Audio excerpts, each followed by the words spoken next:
आपण सर्व मिळून एकतेने प्रणाम करू.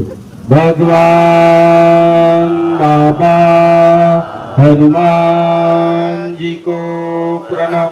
महान त्यागी बाबा जुंझे जी को प्रणाम.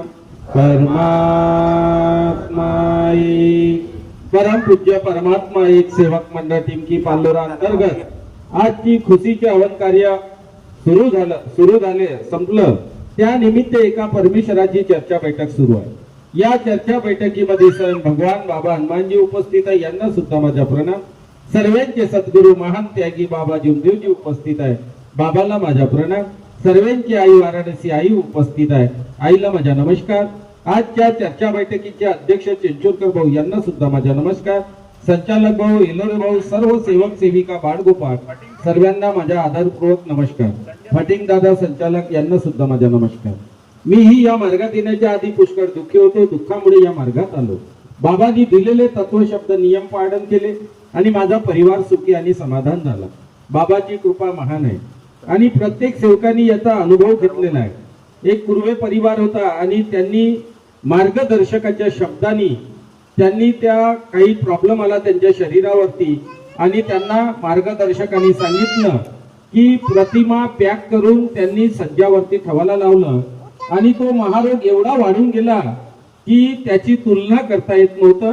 माझ्या घरी जेव्हा आले तेव्हा होटावरचं पाणी गरम लावल्याशिवाय त्यांचं तोंड उघडू शकत नव्हतं. अशा कंडिशनवर महारोग होता. जेव्हा ती एक वेळा अगर कोणी पाहून घेतलं तर ते 2 दिवस त्या बाईला पाहिल्यानंतर जेवण करू शकत नव्हता. एवढा मोठा महारोग होता. पण परमेश्वराची कृपा आणि त्यांना सांगितलं की तू जे फोटो, मग त्यांची पूर्ण कहाणी ऐकली. त्यांना म्हटलं तुम्ही बाकी काही करा नका करा कार्य माझ्याकडून, तुमच्या मार्गदर्शकाकडूनच कराल, पण तुम्ही सर्वात आधी एक प्रॉब्लेम तुम्ही हे करा की त्या भगवंताच्या प्रतिमा बांधून ठेवल्या आहे पॅक करून. त्या प्रतिमा तुम्ही जिथे होत्या तिथे लावा आणि भगवंताचं पूजन करून ते हार वगैरे चढवा. परमेश्वराच्या कृपेने त्या दिवसाला आजवरी ती व्यक्ती व्यवस्थित होऊन आज कामा धंद्याला जात आहे. महान त्यागी बाबा जुमदेवजीची कृपा. माझ्याकडे त्या दिवशी लॉन मध्ये कार्यक्रम झाला, त्यागाचे हवन कार्य झाले आणि त्या त्यागाच्या हवन कार्यामध्ये त्या बाईचा भाऊ होता. त्यांनी मार्गदर्शन ऐकलं आणि त्यांनी मंडळाच्या मार्गदर्शकाला विचारलं की इथे हवन आहे तर आम्ही जाऊ का. त्यांनी सरळ सांगितलं का बाबाचं हवन कार्य आहे भगवंताचं, तुम्ही तिथे जाता येईल. ते आले आणि त्यांनी चर्चा बैठक ऐकली, मार्गदर्शन झालं. परमेश्वराच्या कृपेने मग तो अचानक मध्ये मी बाहेर निघाला गेलो आणि तो झाडू वगैरे विकत होता आणि तो मला दिसला. त्याला म्हटलं तू इकडे कसा का आला. तर म्हणे भाऊ म्हणे मी इकडे तुम्हाला ओळखतो म्हणे, काल चर्चा बैठक हवन कार्यामध्ये मी भाऊ आहे म्हणे. मग बोलावलं त्याला अंदर, घरी बसवलं आणि त्याचा मार्गदर्शन ऐकत बसलो. त्याचं मार्गदर्शन 2021 मध्ये तो त्यागी सेवक होऊन 9वं हवन झालं त्याचं. परमेश्वराची कृपा. त्याच्या मार्गदर्शकांनी तो हिंगणघाटकरला मार्गदर्शक होता, सिरसी गिरट सिरसीला राहत होता. त्याच्या मार्गदर्शकांनी सांगितलं ती प्रतिमा जशी आहे तशी राहिली आणि तो काही दिवसानंतर नागपूरला आला. 2021 पासून ती प्रतिमा तिथेच गावाला होती आणि तो इथे भगवत कार्य म्हणजे कार्य वगैरे काही नाही, मार्गदर्शकांनी कार्य दिले. त्या मार्गदर्शकांनी सांगितलं का प्रतिमा तिथे आहे तिथेच राहू दे, तुला त्यागाचे कार्य करा लागेल आणि भवनामधून तुला प्रतिमा आणा लागेल.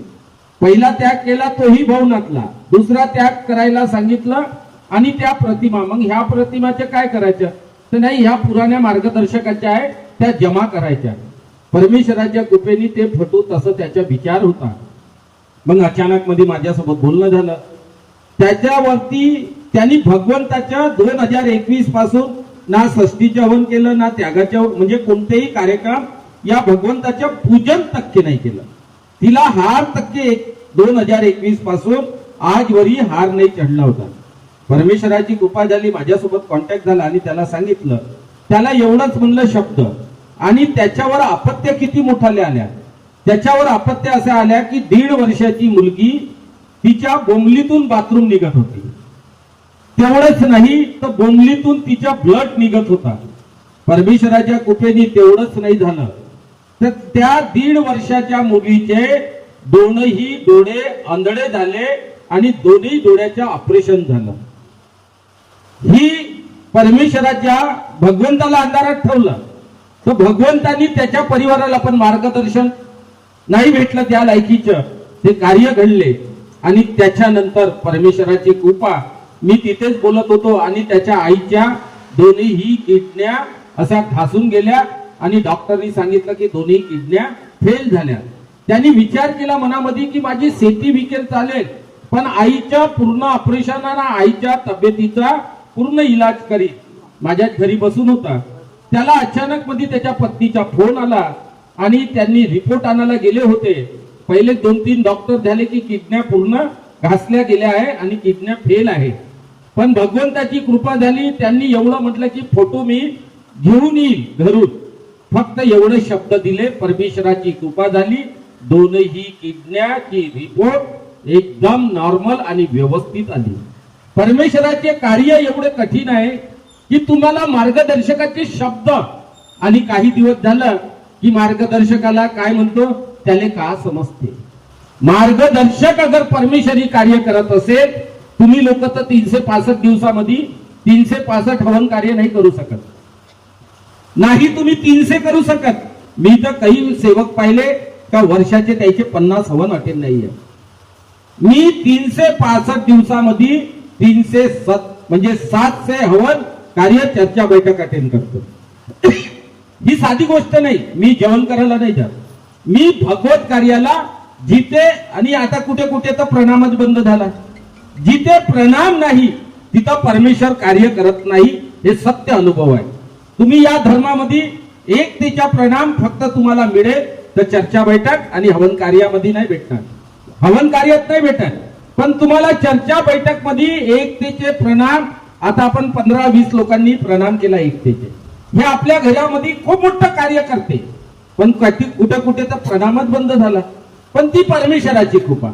त्या व्यक्तीच्या इथे परमेश्वराच्या कृपेने त्यांना काल प्रतिमा आणायला लावली त्या गाऊन आणि उद्या त्यांच्याकडे ते खुशीचे हवन कार्य आणि परमेश्वराची भक्ती काय आहे ते तुम्हाला सकाळी उद्या 7 वाजता त्या प्रतिमेचे कार्य दिसेल आणि त्यांचा अनुभव तुम्हाला कळेल. आता मला एक फोन आला सातार परिवाराकडला. त्यांच्या एरियामध्ये एक म्हातारा मरण पावला आणि मला फोन आला. मार्गदर्शक सकाळपासून फोन नाही उचलत आहे आणि मार्गदर्शक आता त्याच्याकडे मुलगा नाही आहे. मुलं आहे तर ते सर्व पहिलेच वेशनी आहे. आई वडील आणि एक मुलगी आहे आणि वडील मरण पावले.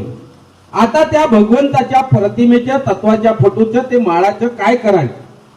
आता मैंने म्हटलं तुम्हारा जो भी उनका मार्गदर्शक होगा उनसे पहले बात करो. भाऊ बोले सुबेरे से नहीं उतारे तो ये प्रतिमा का क्या करना. मैंने बोला कैलेंडर निकाल लो, माला निकालो और भगवान के सामने विनंती करो और वो उनके साथ में दे दो. म्हणायचं तात्पर्य कारण की ही कंडिशन झाल्या. काही लोकांनी ते कॅलेंडर दिले नाही, त्यांच्या सोबत माळ दिली नाही तर मग करायचं काय. आम्ही विचारलं हे काय करायचं तर तुम्ही सामूहिक हवन करा सर्व मिळून. अरे त्याच्या गुन्हा आम्ही काऊन घेऊन. त्या परमेश्वराचे कार्य तोच परिवार व्यवस्थित कार्य करेल आणि परमेश्वरी कार्य करण्यासाठी आणि गट नंबर 10च्या सर्व सेवकांच्या जेवढा धन्यवाद केला तेवढा कमी आहे. कारण की या गट नंबर 10ची भक्ती आणि भगवंत काय आहे हे प्रत्येकाने चर्चा बैठक हवन कार्यामध्ये दिसून पडते. प्रत्येकाला आग्रहाची विनंती आहे की 1 तारखेला जे वाराणसी आईचा वाढदिवस साजरा करणार आहोत आणि 5 गाड्या आपण सप्रेम भेट करणार आहोत. त्या गाड्यावाल्यांचे नाव आले, सर्व लोकांचे त्यांचं कार्य आहे. म्हणून प्रत्येकाने आपल्या याच्याच्या माध्यमातून एक केक कटिंगचा कार्यक्रम होईल. ज्या मुली बाळींना संस्कृती कार्यक्रम करायचे आहे त्या कार्यक्रमाला सर्वांनी उपस्थित व्हावं. ही सर्वांना आग्रहाची आपल्याला भव्य दिव्य महाप्रसाद करायचा आहे. काल मी घरी यायच्याच होतो आणि तो